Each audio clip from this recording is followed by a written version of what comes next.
Ya nyinyir, ada yang nyinyir, oke gitu kan. Biarin saja gitu kan. Contohnya. Yang penting kami tidak, ya nyinyir, alah paling ya gue apa sih? Alah paling cuman buat apa sih itu kan? Pencitraan ya. Pencitraan dan semuanya. Nah, pencitraan padahal kan untuk apa? Kan Untuk sudah kalah. Udah kalah. Ya kan udah kalah. Jadi pertanyaan itu tidak hanya pertanyaan dari saya ya. Semua orang juga seperti itu pikirannya ya. Ya dia tanya langsung, loh Pak, lo sampean nggak jadi ngopo ya Pak? Gitu ya. Gitu. Pikiran kita membangun tidak harus kemudian menjadi kepala desa, membangun tidak harus kemudian menjadi pejabat, tetapi menjadi orang yang bermanfaat. Itu yang paling penting untuk membangun. Luar biasa itu.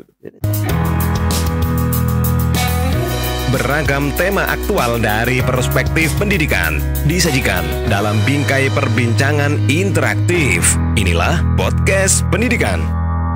Assalamualaikum warahmatullahi wabarakatuh. Waalaikumsalam warahmatullahi wabarakatuh. Ini ada sosok orang alumni kampus perguruan pendidikan, tetapi tidak jadi guru. Tetapi dia berusaha untuk tetap mengekspresikan, menyalurkan jiwa gurunya. Bagaimana? Kita lihat. Dulu memang kuliahnya sama dengan saya. Ini kebetulan lewat di depan tadi, saya ajak mampir. Jadi kita ingin sharing pengalaman ya, success story seperti apa gitu. Meskipun nggak jadi guru, tetapi mungkin bisa jadi inspirasi gitu Pak Abbas ya. Iya, sebetulnya kuliah lebih kepada tujuan kita. Kita pinginnya menuntut ilmu atau ingin mencari pekerjaan dari kuliah itu. Gitu ya. Tetapi kalau kemudian niatan dari awal adalah sebat untuk menuntut ilmu, soal kemudian rezeki, soal kemudian nanti pekerjaan menjadi apa saja itu urusan Allah Subhanahu wa taala gitu. Luar biasa ini. Tapi dulu pas kuliah milih fakultas pendidikan, fakultas tarbiyah itu ada keinginan nggak Pak? Ingin jadi guru Pak? Enggak juga sih, karena juga ada pengalaman menarik ketika kuliah. Kuliah kalau nggak salah filsafat ilmu saat itu kebetulan saya masih gondrong, suka gondrong gitu. Kemudian Pak dosennya saat itu minta saya untuk keluar dari tempat kuliah, dari kelas itu disuruh untuk keluar karena gondrong. Beliau bilang begini, kamu itu calon guru kok kuliah orang punya gondrong gitu kan. Gitu ya.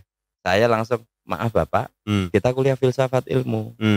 Saya gondrong dan soal kemudian besok jadi guru atau tidak jadi guru itu urusan Gusti Allah. Wah, macam itu sih sebetulnya. Tapi akhirnya langsung dapat nilai apa itu? Nilai E. Karena langsung kemudian ya sudah Bapak, kalau Bapak tidak berkenan saya keluar. Luar biasa. Itu aja sih. Jiwa aktivisnya sejak dulu sampai sekarang masih ada. Masih ada. Gitu.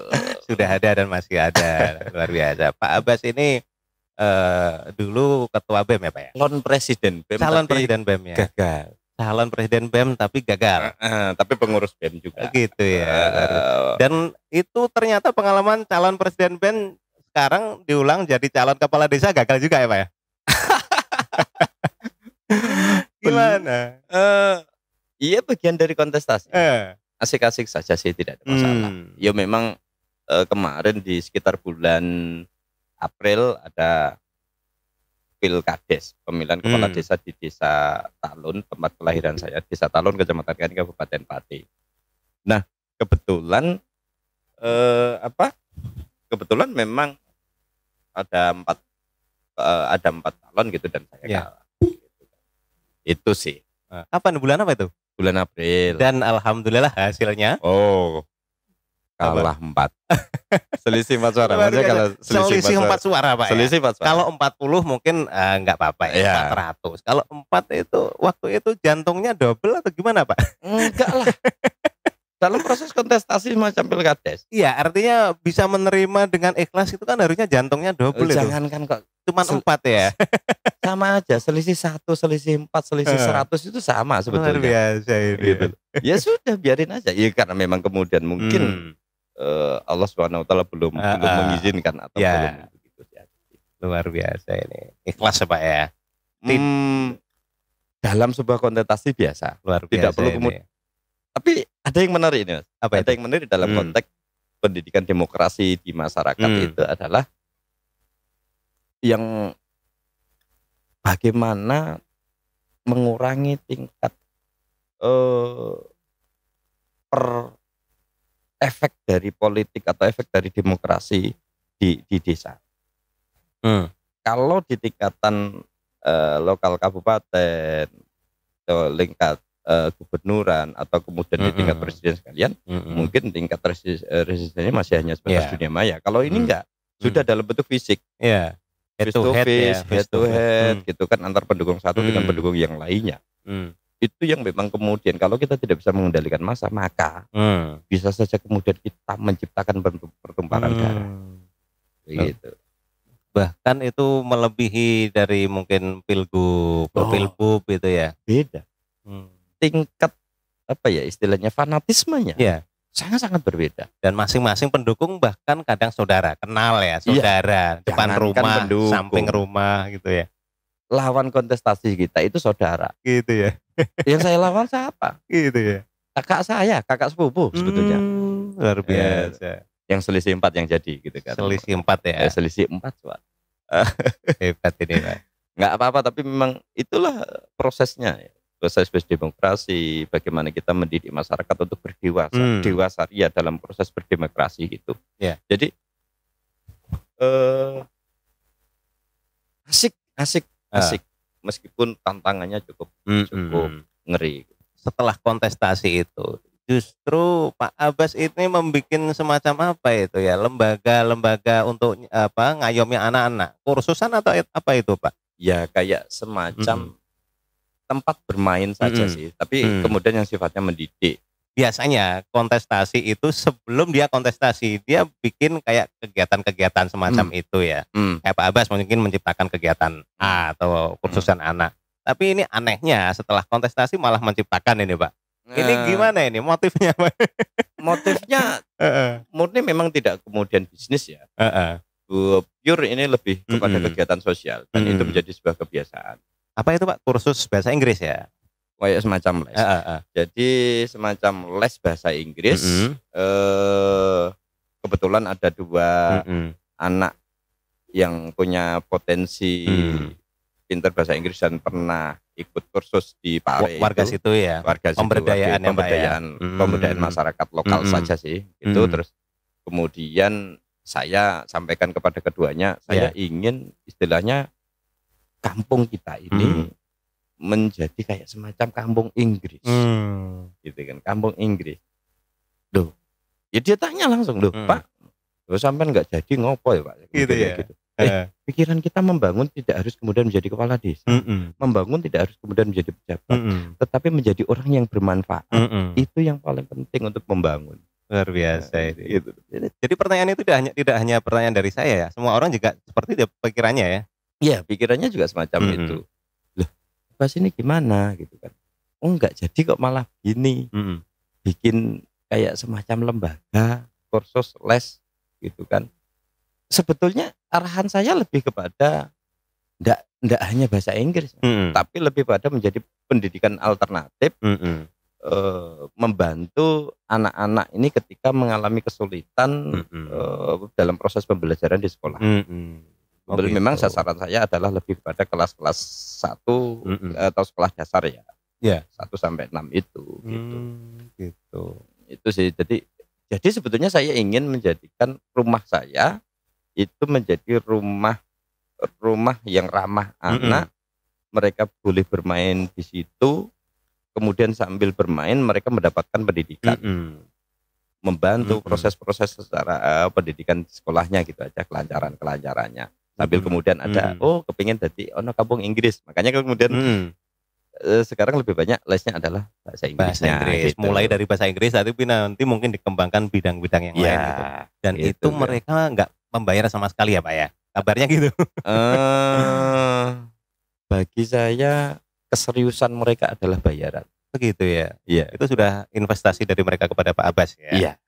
Dan gurunya juga dibayar Pak Abbas. Nggak dibayar sih sebetulnya. Ya jangan dikasih bayaran lah. Gitu. Karena bukan pekerja. Gitu istilahnya kan. Bisa roh ya. Ganti pulsa ya. Gayanya kayak santri. Bisa roh ya. Gitu kan. Luar biasa. Dari kantongnya sendiri. Ya kebetulan ada komunitas teman-teman pendukung. Kemarin memang saya ajak untuk berbicara soal membangun tidak harus kemudian, sehingga kemudian seringkali setiap seminggu sekali tak ajak kumpul atau 2 minggu sekali tak ajak kumpul untuk membicarakan itu sampai kemudian iki wayahe gajian, iki wayahe ngene bisa roh tutornya gitu kan. Ya sudah ayo urunan, ayo iuran, yuk gitu aja. Ada yang 10.000, 20.000 gitu kan total terus kemudian kita kasihkan. Gitu aja sih sebetulnya sepele. Lebih kepada ingin mengajak siji kepedulian, toh juga yang diajar anak-anak mereka. Kembali ke mereka sendiri. Itu aja sih sebetulnya. Jadi tidak bentuk kalau di negara itu mungkin oposisi atau apa pada pemerintahan desa itu enggak ya? Enggak. Justru pola pembangunan yang Pak Abbas ambil jalurnya itu yang bisa gitu. Yang bisa itu. Luar biasa ini. Karena di situ istilahnya keputusan ada di tangan kita sendiri, eksekusinya ada di tangan kita sendiri. Gitu loh. Bebas untuk bergerak, memajukan anak-anak kampung situ ya. Ya nyinyir, ada yang nyinyir, gitu kan. Biarin saja gitu kan. Contohnya. Yang penting kami ya nyinyir. Allah paling ya gue apa sih? Allah paling cuman buat apa sih itu? Kan? Pencitraan dan semuanya. Nah pencitraan padahal kan untuk apa? Sudah kalah. Ya kan, udah kalah.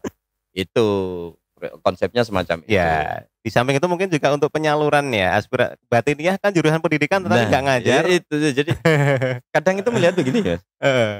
Karena memang basicnya lulusan Fakultas Tarbiyah, ilmu keguruan gitu. Kebetulan jurusannya saat itu adalah KI. Awalnya PBA, Pendidikan Bahasa Arab. Tapi jadi gagal. KI. Terus kemudian pindah ke KI gitu kan. Gagalnya karena apa itu waktu itu? SKS-nya sedikit-sedikit gitu. Ya unine wong rak nguasai jadi golek alasan. Gitu. Akhirnya KI itu ke pendidikan Islam kan lebih kepada manajemennya gitu kan. Sehingga saya ketika kemudian lebih banyak tertarik kepada dunia pendidikan, apalagi kemudian pendidikan di tingkat dasar. Karena itu sebetulnya mutlak kita mau menjadikan apa dalam kurun waktu suatu wilayah itu atau anak itu 10 atau 20 tahun ke depan akan jadi apa. Jadi di usia, kalau Pak Abbas waktu di kuliah ada usia golden age ya. Iya, golden age. Itu dirawat betul. Di kampungnya Pak Abbas kalau boleh tahu untuk lembaga pendidikan sekarang kondisinya gimana Pak? Ada pondok lebih dari 5 Mas. Di kampung sana ya? Iya. Di mana Pak? Pati Pak ya? Desa Talon, Kecamatan Nganin, Kabupaten Pati ya. Pondok itu ada 5. Itu kan setiap RT punya musola. Wah. Setiap RT ada musola. Religius Pak ya. Sebetulnya kalau tingkat pendidikan di kampung saya lebih banyak ya memang sudah ada dari dulu kayak gitu. Bahkan kalau desa itu sebetulnya dulu terkenal dengan desa santri.